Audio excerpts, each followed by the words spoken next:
And Dr. Anthraman, மூத்த இருதய நிபுணர், Kaveri Hospital. என் கூட இருக்கிறது doctor Ashik, senior radiologist, cardiac radiologist, doctor Mahesh, our medical director, and Dr. Kamal Kant is our associate consultant who is working with us. So இன்னைக்கு வந்து we are going to discuss about a case which as a media you should take it to the public to increase awareness. கேஸோட specificity என்னன்னு பார்த்தா, இது வந்து ஒரு 78 வயசு, அவருக்கு அயோட்டிக் ஸ்டெனோசிஸ். அயோட்டிக் ஸ்டெனோசின்றது ஹார்ட்டோட மெயின் வால்வ், அயோட்டிக் வால்வ். அது வழியாக தான் மகாதமனி வழியாக ரத்தம் எல்லா இடத்துக்கும் போகும், பிரெயினுக்கு ப்ளஸ் கிட்னிக்கு எல்லா இடத்துக்கும். இந்த வால்வ் வந்து நார்மலாக 4 சென்டிமீட்டர் ஸ்கொயர் இருக்கணும். அது சுருக்க ஆரம்பிக்கும் போது சிவியர் அயோட்டிக் ஸ்டெனோசிஸ்னும் போது லெஸ் தென் 1 சென்டிமீட்டர் ஸ்கொயர் வரும். அப்படி வரக்குள்ள சில பேருக்கு மூச்சு வாங்கும், சில பேருக்கு மயக்கம் வரும், சில பேருக்கு திடீர் மரணம் வரும். அதுக்கு ஒரே ட்ரீட்மெண்ட் வந்து வால்வை மாற்றுறது, எய்தர் சர்ஜரி, ஓப்பன் சர்ஜரி வழியாக மாற்றணும். அப்படி இல்லாட்டி லாஸ்ட் ஒரு 20 இயர்ஸாக கால் வழியாக போயிட்டு டிரான்ஸ்கேத்தட்டர் வேல்வுன்னு சொல்லியிருக்கு. அது மாற்றும் போது அந்த பேஷண்ட் சிவியர் அயோட்டிக் ஸ்டெனோசிஸ் எதுவுமே ட்ரீட்மெண்ட் கொடுக்கலன்னா இறக்கிறதுக்கு வாய்ப்பு 2 வருஷத்தில் 100%, 1 வருஷத்தில் 50%. அப்படி மாற்றும் போது அந்த 80 வயசு பேஷண்ட் வந்து 90 வயசு வரைக்கும் இருப்பாங்கன்னா 90 வயசு வரைக்கும் இருப்பாங்க. So you will sustain the life expectancy. இப்போ இந்த பர்டிகுலர் பேஷண்ட் என்னன்னாக்கா, இவருக்கு அந்த அயோட்டிக் ஸ்டெனோசிஸ் 2005 டயக்னோஸ் பண்ணி surgical aortic valve replacement, open surgery வழியாக ஒரு வால்வ் மாற்றிருந்தாங்க.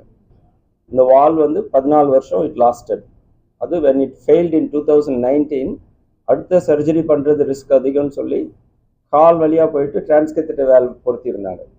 அது வந்து பலூன் எக்ஸ்பேண்டபிள்னு சொல்கிறது, அந்த வால்வுக்குள்ளேயே இந்த வால்வ் பொருத்தியிருந்தாங்க. பட் இந்த 2019 பொருத்தின வால்வு அதுக்குள்ளேயே 2025 பழுதாயிடுச்சு, அது வேலை செய்யலை. அதுக்கு காரணம் வந்து அந்த 2வது பொருத்தின வேல் ஃபுல்லாக ஓப்பன் பண்ணலை. ஃபஸ்ட்டு போட்டிருந்த வேல் 23 mm, 2வது பொறுத்ததும் 23, பட் ஆனால் அது டைலேட் ஆகிருந்தது 17 to 18 தான். ஸோ அதனால அந்த வால் லீஃப்லெட்ஸ்ன்னு சொல்கிறது, உள்ளே இருக்கிற கதவுங்க சரியாக ஓப்பன் பண்ணாமல் அர்லி டிஜெனரேஷன் வித்தின் 4 இயர்ஸே அது ஃபெயில் ஆகிடுச்சு. இப்போ இவங்களுக்கு திரும்ப ஆப்ரேஷன் பண்ணுறது ரிஸ்க் வந்து 20% வாய்ப்பு, ஆப்ரேஷன் போது இறக்கிறதுக்கு. ஆப்ரேஷன் இல்லாமல் எப்படி பண்ண முடியும்னா, ஆப்ரேஷன் இல்லாமல் புதுசாக போய் ஒரு வால் வைக்கும்போது அந்த லீஃப்லெட்டுன்னு சொல்கிறது, அதில் இருக்கிற பிளட் கிளாட் எல்லாம் பிரெயினுக்கு போய் ஸ்ட்ரோக் வந்துடும், இல்லை அது பலூன் பண்ணும்போது ஸ்ட்ரோக் வந்துடும். ஸோ சேஃப்டியாக எப்படி பண்ணுறதுன்னு பார்த்தா இது வரைக்கும் இந்த ப்ரொசீஜர் பண்ணலை. This is the first procedure in the world. So we need lot of planning. எப்படி பிளானிங் பண்ணதுன்னா இமேஜிங். ஸோ ரேடியாலஜிஸ்ட்டு நல்ல CT scan, detail CT scan, 3D echo பண்ணிவிட்டு பிளட் கிளாட் ஐடென்டிஃபை பண்ணிவிட்டு ஒரு 8 வீக்ஸ் வந்து பிளட் தின்னர் கொடுத்துருந்தோம். Blood thinner கொடுத்து இந்த பிளட் கிளாட் எல்லாம் கரைஞ்சதுக்கப்புறம் திரும்ப ஸ்கேன் பண்ணி பார்க்கும்போது அந்த வால்வ் லீஃப்லெட்ஸ் டீஜெனரேட் ஆகிருந்து தெரிஞ்சது. அப்போது ஆப்ரேஷன் பண்ணாமல் கால் வழியாக போயிட்டு இன்னொரு டிரான்ஸ்கேத்தட்டர் வேல், ஸோ இது வந்து 3rd வேல் அந்த பேஷண்ட்டுக்கு பொறுத்தலான்னு முடிவு பண்ணது. ஸ்ட்ரோக் ரிஸ்க்கு குறைக்கிறதுக்கு 2 சைடு இருக்கிற பிரெயினுக்கு போகிற பிளட் வெசலில் 2 ஃபில்டர் மாதிரி பொறுத்திட்டு இந்த ஃபஸ்ட்டு பொறுத்திருந்த வேல் ஃப்ராக்சர்னு சொல்கிறது, ஒரு பலூன் வச்சு அதை ஃப்ராக்சர் பண்ணிவிட்டு இந்த ஃப்ராக்சர் பண்ணும்போது வரக்கூடிய அந்த டெப்ரிஸ்லாம் அந்த ஃபில்டரில் கலெக்ட் ஆகிடும். அதுக்கப்புறம் 3rd valve self expanding Medtronic Evolut valve, அது உள்ளே பொறுத்திட்டு ஃபைனலாக ஒரு பலூன் இன்ஃப்ளேஷன் பண்ணது. So this is called, medical டேர்ம்ஸ்ல it's called transcatheter aortic valve, in transcatheter aortic valve, in surgical aortic valve with bioprosthetic valve fracture with cerebral protection. So அதுதான் என்னோட terminology. First in மேன்ன்றது this is the first kind of procedure that is done in the entire world. It's more than that, it's not about the first in world, more than that important is the safety. The patient வந்து 20% surgical mortality in the patient, procedure பண்ணப்பறம் within 12 hours extubated, completely awake, 24 ஹவர்ஸில் வார்டுக்கு shift பண்ணிவிட்டு 48 ஹவர்ஸில் வீட்டுக்கு போயிட்டாங்க. So Monday afternoon procedure பண்ணது, Wednesday afternoon he went home. That is more important. இப்போ follow பார்க்குள்ள he was able to climb 4 flight of stairs, 4 மாடி ஏறி ஓபிக்கு வந்தாங்க.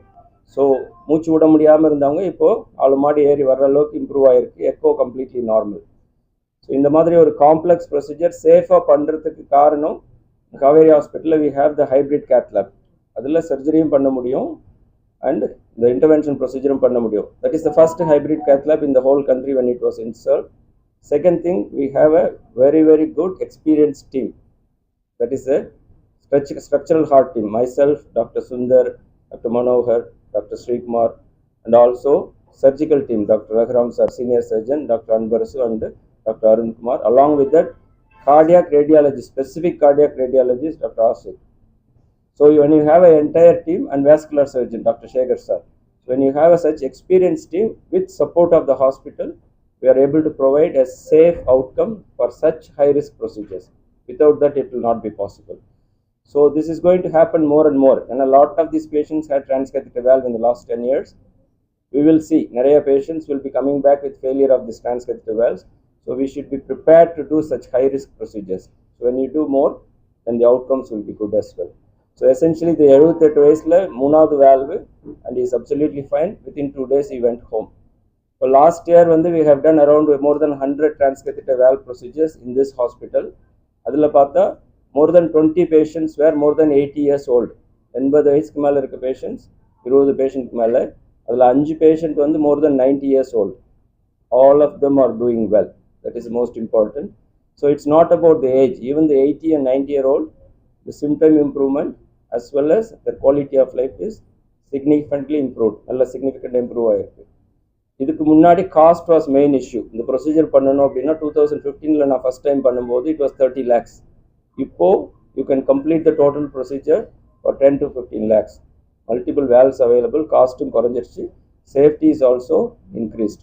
So it's very important for patients to know it's not about the age, not about the cost. It is a life-saving procedure. It will give good quality of life even for 80 and 90-year-old. Thank you.